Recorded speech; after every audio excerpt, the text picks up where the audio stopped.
Good morning, everyone. Thank you guys so much for joining us live this morning.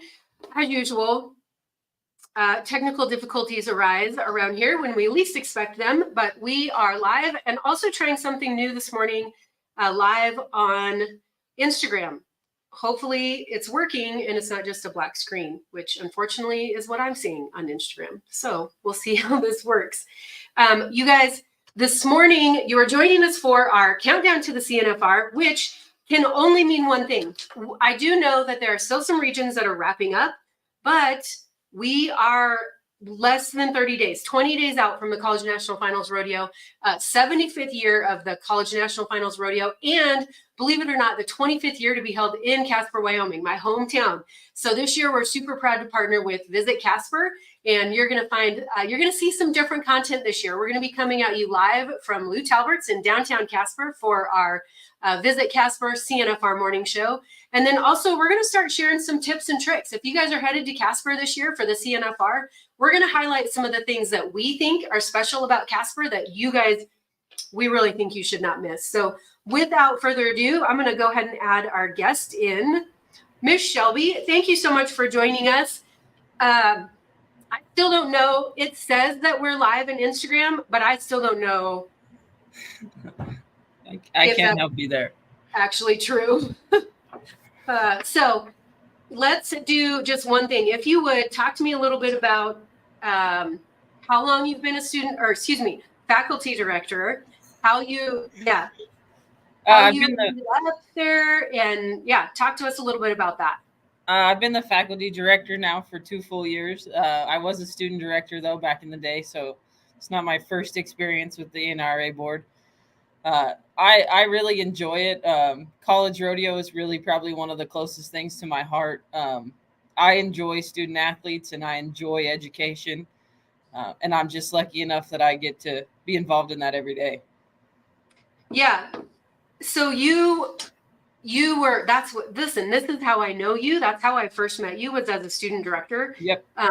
Organizing the chaos of the grand entries, which I think back on how fun that time frame is and how chaotic, like it's organized chaos, but super, super exciting.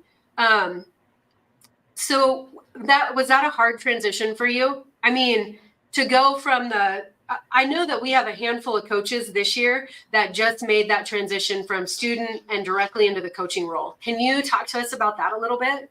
Yeah, I mean, at the time, I didn't really think it was that hard, but looking back, it is a hard transition to go, especially, I mean, if you do it like I did it. I mean, I graduated in May and I started coaching in August. Yeah. So therefore, I went from being a peer to a coach of a bunch of the kids that I had college rodeoed with. So, yeah, it's a little bit difficult, but I think if you go about it the right way, it's really not that hard. It's kind of hard to, go from friend to coach, but if you do it in a respectful way, I didn't really have a whole lot of trouble with it.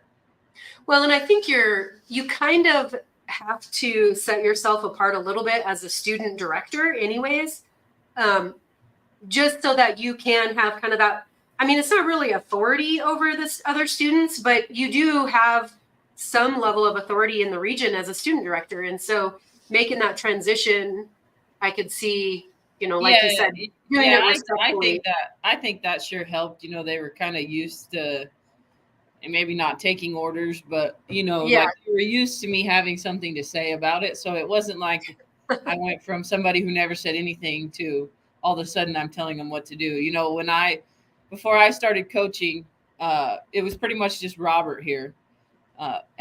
As an upperclassman, we not just myself, but several of us, we kind of helped out in that aspect of running practices and things like that when he couldn't be everywhere all the time. So it wasn't completely foreign that, I was taking over to him. So it wasn't too bad.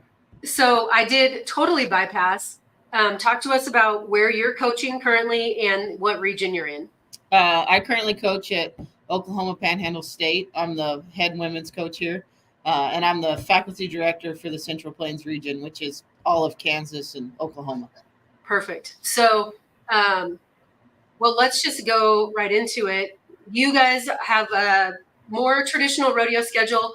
I assume you guys do 5 in the spring or 5 in the fall, 5 in the spring. Is that accurate? Well, for the last several years, we do 4 in the fall and 6 in the spring. But next year and for a couple years, we'll be a 5 and 5. Okay. I think that's kind of typical, but I have seen some regions do it very different. The one thing that is super interesting is unlike other NCAA sports or any other collegiate athletes, each region is fairly independent. Yeah. So how you guys structure your rodeo season and how you structure, ground rules and that type of stuff, everybody kind of operates separately, so that you guys get an opportunity to do what works for your region rather than what works for somebody in Wyoming. That might not work for you guys. Yeah, it's awesome that we get the opportunity to be unique, Mm-hmm. especially where all the regions are so different, climate wise and size wise, and so there's really not a one shoe fits all situation for any of us, and so it's really cool that we get to kind of make it what we want it to be.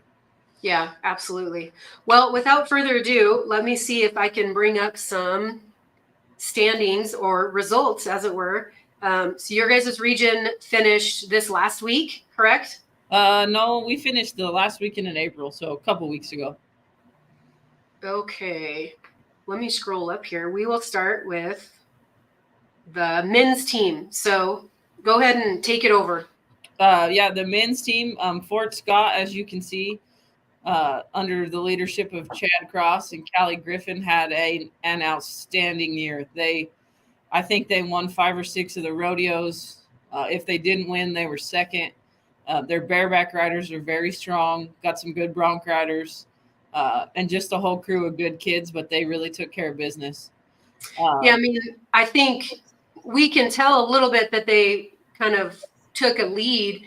That's a pretty good points margin between the first and the second place team. Yeah, they kind of had a dominating season, and it was really actually pretty fun to watch. I'm a big fan of Chad anyway, so it's not hard to cheer for Fort Scott, even though I don't coach there. But yeah, they were very successful, and I look for them to do some good in Casper. Awesome. And Western Oklahoma State rounding out the men's team. Yeah, the men's team after Fort Scott, it was kind of a battle there for a while, and Western pulled away at the end. Their team ropers are just hard to beat. I think they won 5 of the 6 holes going to the college finals in the team roping. So they got a really good bunch of team ropers and a really good bunch of really kids all the way around that Jess has put together down there, and I think they'll be pretty tough up there as well. All right, let's scroll on down to our women's team. So listen, for those of you guys, if you're new to college rodeo, we only talk about the top 2 teams here in our countdown because it's only the top 2 teams that qualify as a team to the CNFR. So if you didn't know that, that's why. All right, women's team. Women's team, obviously you can see there that Southwestern, they had a pretty good season. They got some really good barrel racers, really good goat tires. Mike and Sierra, they do a great job with their crew, and that they had a really awesome season. So I look for them also. They've come close a couple times in the last few years to winning a national title, and obviously my team's on there, so I'm not going to say I hope they do, but if we don't, I hope they do. And then my girls finished second. The goat tie-in was really where it was at for us. We won first and third. I have a goat tire that she won the first 5 rodeos, and I think she placed at 8 of the 10 of them. She's pretty handy at it. And she can rope too. And I look forward to the goat tires for sure, doing some good up there. And I got a couple breakaway ropers, so it should be fun.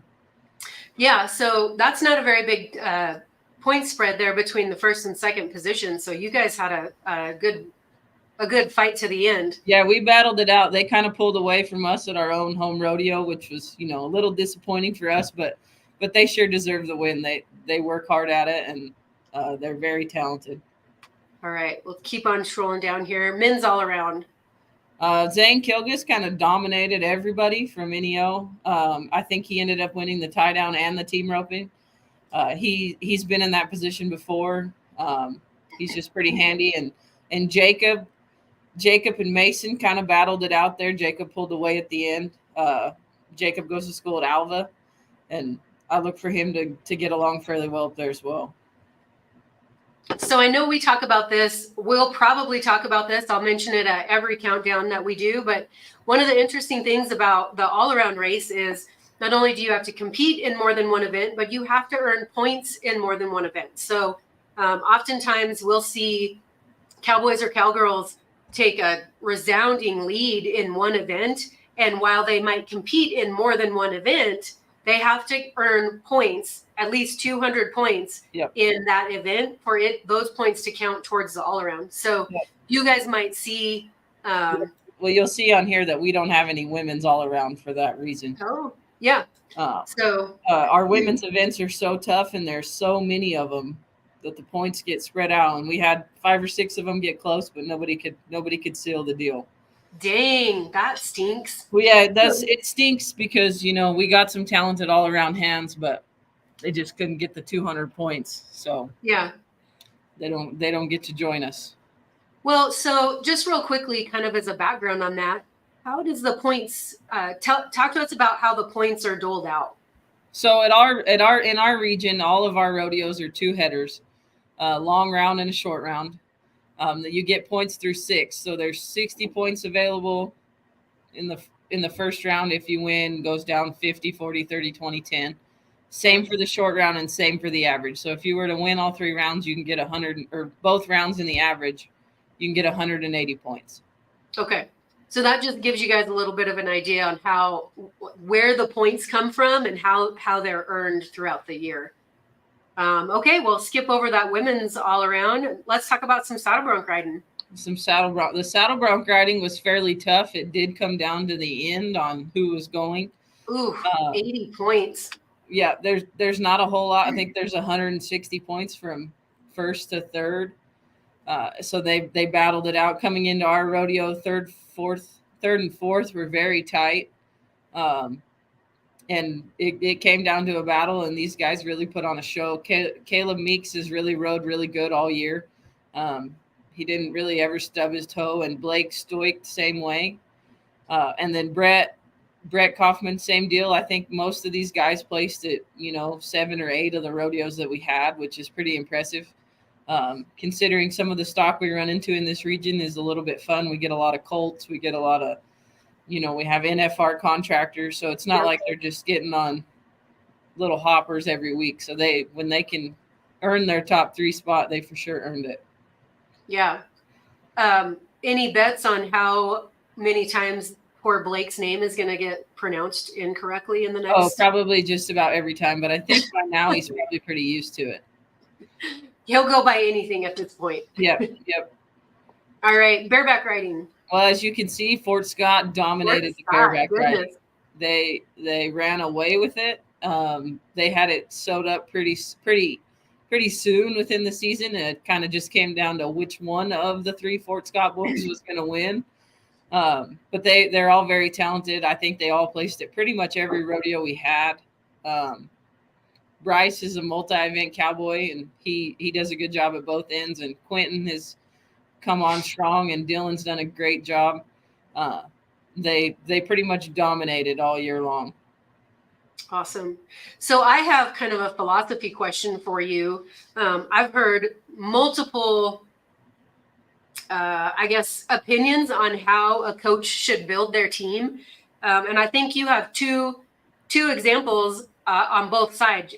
Can you win a national title with just timed events or just rough stock, or do you really feel like you have to have a combination of both? What's your theory? Well, how do you build your team? We've won a national title with pretty much just saddle bronc riders before here at Panhandle State. Yeah, I can see that. the last 2 that we won, though, it took rough stock and a little bit of timed events. But to get your team to the college finals, you got to have rough stock riders, especially in a region like this. You 25, 30 guys entering the rough stock, and you get 90 guys entering the tie down roping and 100 and some in the team roping. So just based on pure science and the numbers, the rough stock riding is really what gets you to the college finals. And I also think same kind of falls up there. I mean, the entries are a lot more even on that field, but you see quite a few more national titles won that have a mix. You got to have people at both ends of the arena on the men's side for sure. I think it's really interesting because when you look back kind of on the history of who our national championship teams have consisted of, we've seen that morph a little bit, because I think the old school thought was that you can easily win national title, regional, but also national titles with all rough stock riders. And it seems like we're starting to see, I don't know, we're seeing it kind of swing a little bit where, you do have to have a little bit of time to end in there as well. I agree. I think everybody, rough stock riders used to be the difference maker. Yeah. But we're getting more, I mean, maybe not more, but there's more quality in the rough stock riders at the college level nowadays than there used to be. So I don't think that that's enough anymore. I think you kind of have to have a pretty good balance. Very cool. Kind of went on a tangent there, but I tend to do that. All right, bull riding. You got Jesse Hopper, who showed up this semester and completely ran away with it. I think several times he was the only guy to ride a bull or ride two bulls. He really dominated at Western. You got Shane Proctor helping Jess Tierney at Western now, and I think that's a big reason why. Obviously, if you can get a guy of Shane's caliber, that'll sure help your bull riders. Yeah. Jackson Ward will not be going to the college finals. He did not come back to school. So you'll have Kyle Cheney and Dustin Sanchez.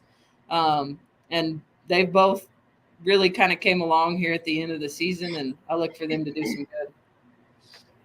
Well, that's too bad, but it gives those other guys an opportunity. So also just a heads up for any of our new rodeo fans, while we only take the top 2 qualifying teams, we do take the top 3 individual qualifiers in each event.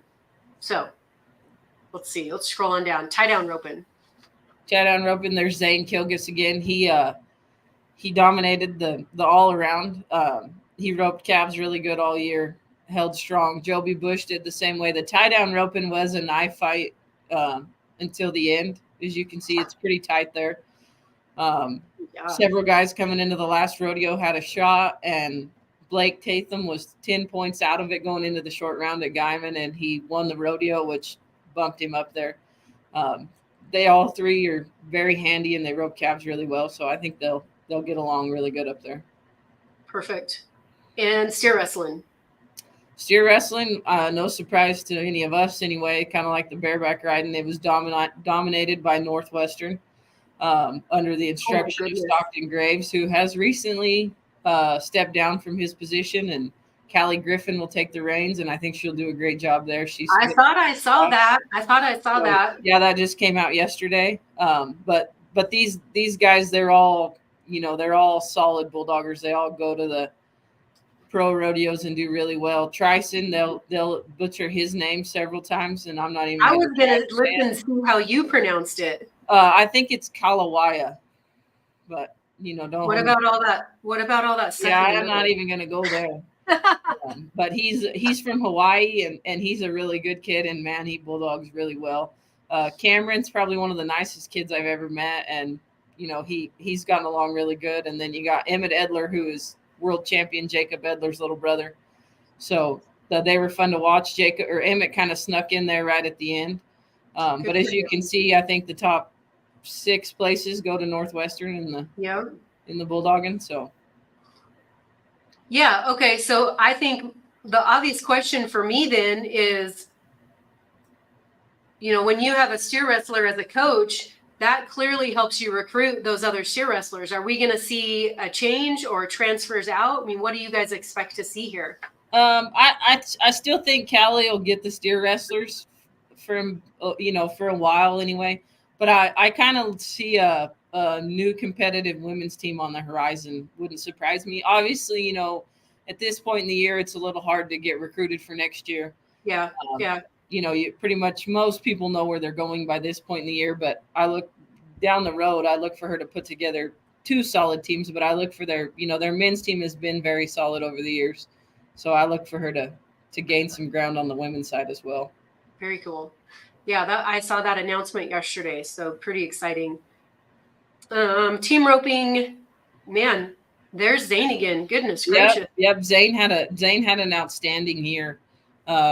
He's very handy. He's been in this region for a few years, and he totally dominated the timed events on the men's side.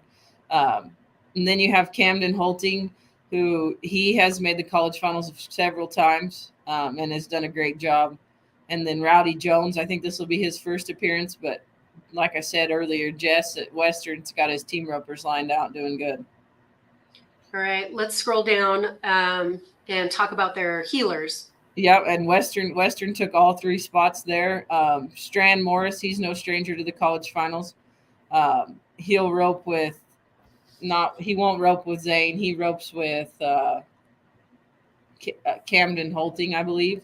Okay. So they'll be strong. LJ Yakwo, obviously, he's been to the college finals, no stranger to that, and he's going to rope with Zane. And then Jessen, who's also been to the college finals, if I'm not wrong, I think they've all been 2 or 3 times now, so they're no strangers to Casper and what it takes to win the team roping up there. So I look for them guys to get along really well. Yeah, and I think that kind of gives them a little bit of an edge, I feel like, over other contestants that maybe are qualifying for the first time, because it really, really seems like team roping is one of those events that this arena setup has an impact on. Yeah, the team roping up there, obviously we've seen it over the years. There's not a whole lot of teams that can get 3 steers down, 4 steers down clean. So I think not being rookies to the CNFR sure helps that. They kind of know that, you just kind of got to get by what you draw and not. And, I think being not a rookie to the CNFR helps everything. You kind of know what to expect. You know what the week holds. You know that it's not over till it's over. And I think it's a benefit to them for sure.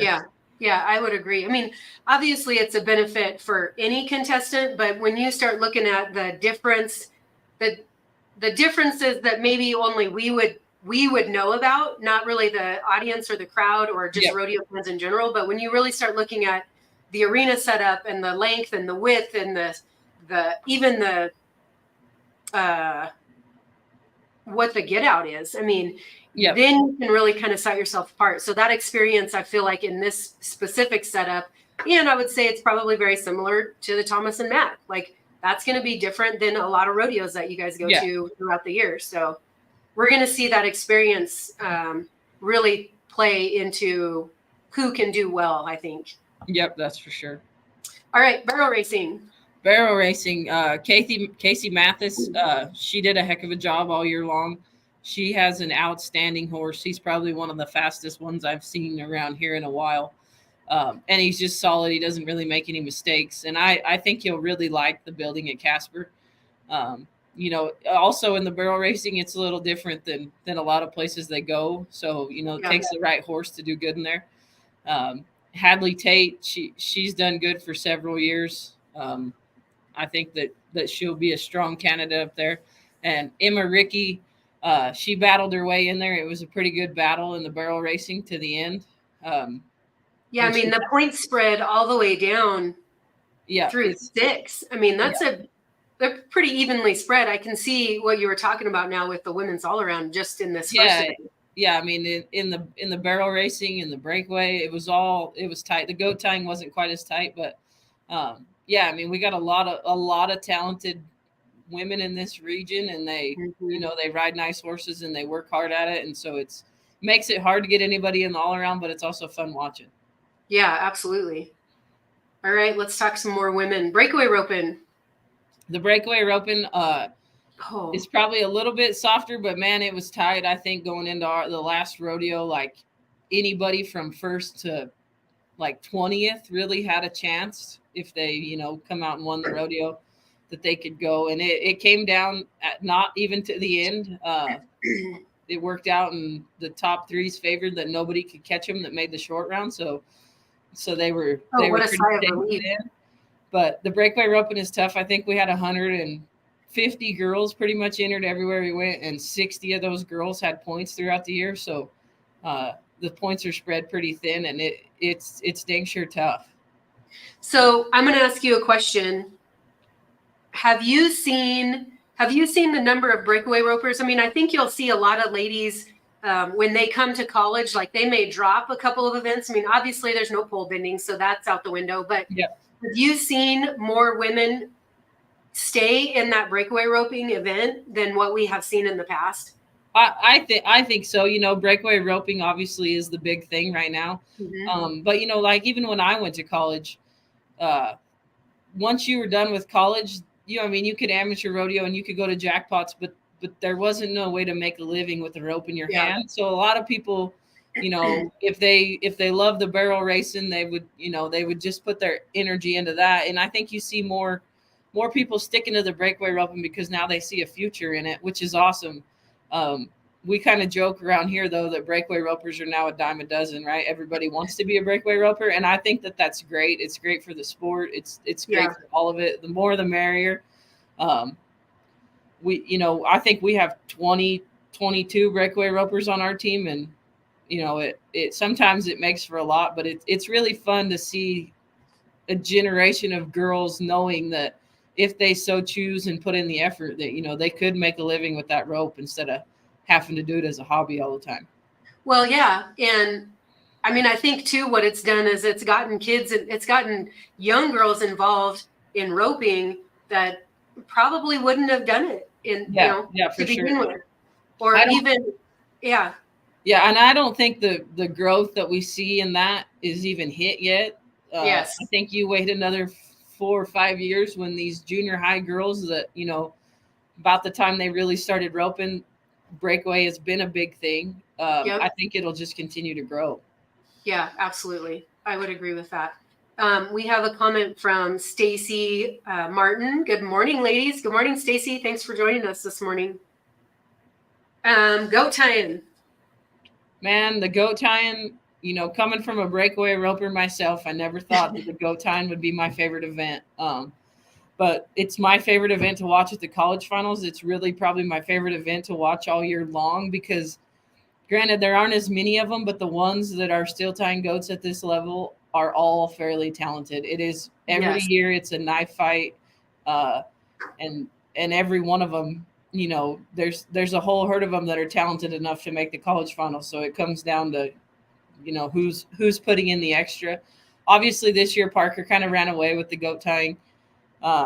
She puts in the work. I can say that for sure because I watch it. I've watched more goats being tied and seen more practice than I've ever seen out of anybody in my life come from her. And I looked for her. You know, she went to the college finals last year and didn't quite go the way she wanted. And when she came home, you could definitely tell that she was on a mission. And I don't believe that her mission is complete yet. So, you know, after our rodeo, I joked with her. I said, "Hey, maybe we could take a few days off." And she's like, "Yeah, I'll take one day off." And I'm like, "Okay." She's ate up with it. She loves it. So it's fun to watch. Cheyenne Vandestow, very talented. She had a heck of a year and she tied great the whole time. McKenna Brennan, also same deal. She's been highly invested in her goat tying for her whole career. This will be her third trip to the college finals in the goat tying, and I look for her to make some waves. But they all were fun to watch. It was good watching all year long, and I expect it to be the same way when we get to Casper.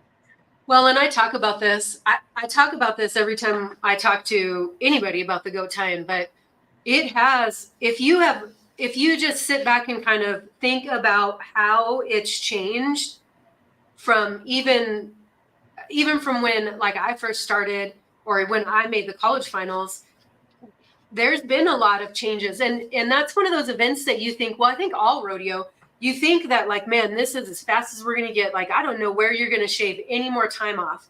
And then somebody does something and it shaves seconds off. Yeah. And I think the goat tying is one of those events. And it is. And it's something that I think even over the last 5, 6, 7 years has really, really taken a turn. You know, you used to have a handful of them that were just super, super competitive and can go fast. And now that number is growing and growing and growing. And I think a lot of that is due to the fact that, goat tying is not easy on your body. It's hard. So when those girls get to college, really the only ones that stick with it are the ones that want it. I mean, obviously you can see that in our region, we have about 50 goat tires where we have 150 in the other 2 women's events. So I think that, they're putting a lot more emphasis into the goat tying than they used to. And well, and I think our ability to, and I'll give kudos to Stacy Martin in this regard. Like, she travels all over the place and does goat tying clinics. So the ability to find clinics has grown exponentially, but also, with rodeo production company or rodeo companies out there that are putting together different ways to practice, you can step off of that barrel now. Yeah. You can only practice so many times off your goat horse. Like, them babies are already getting crazy. Yeah. You can't get a lot of practice. You can't practice your get off as much. And so that changes the game too, where you can start working on your technique without having to worry about your horse's mind just completely being blown. And I think that's changed the dismount world. Yeah. Oh, yeah. I think that, the clinics and the tools and the technology and the people investing in it has really made a big difference. Yeah. Well, I think that you said it's really hard on your body. Like, I'm paying for that now, all of the recs and all of those things, but I don't know that I would change it. I mean, it's kind of for those adrenaline junkies. I always felt like it was the rough stock event for women. Yeah, I agree. It's definitely the most full contact and the most probably adrenaline you can get out of a women's rodeo event. So I can agree where that the goat tying is kind of the rough stock of the women's world. Well, so of the students, I guess, is there anybody that we, I mean, you kind of talked about everybody. Is there anybody that you didn't talk to or talk about that we really should keep our eyes on? Some of the guys getting picked up on the teams. Cable Warham from Fort Scott, he finished 4th, but he's going to go because their team won.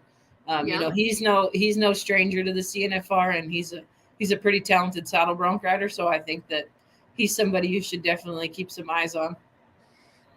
Yeah, perfect. So I think it's super interesting. We go through event by event, but inevitably, just like you talked about, somebody gets picked up from those 4 qualifying teams that wasn't, they do have to place in the top.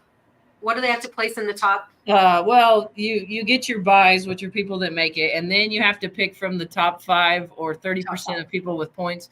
Then if you don't have people in that, then you can drop down and pick anybody with points. So gotcha. So there will be some names that we didn't talk about, but I think we have a really good idea of what's going to be coming in from the Central Plains region, and it sounds like you guys are ready to go. Yep, I sure hope so. I know that everybody's kind of still working at it, and we don't have a whole lot of time, so I think it's kind of a get rested up period. We've kind of been going hard, and I look for them to do really well. So talk to me a little bit about, like, what does the prep look like between now and the college finals for the contestants? It's probably different for all of them. Some of them probably been battling some injuries and things, and they're kind of just taking it easy, resting up, trying to get to feeling good. But I would say for the majority of them, it's really no different than what they do every day.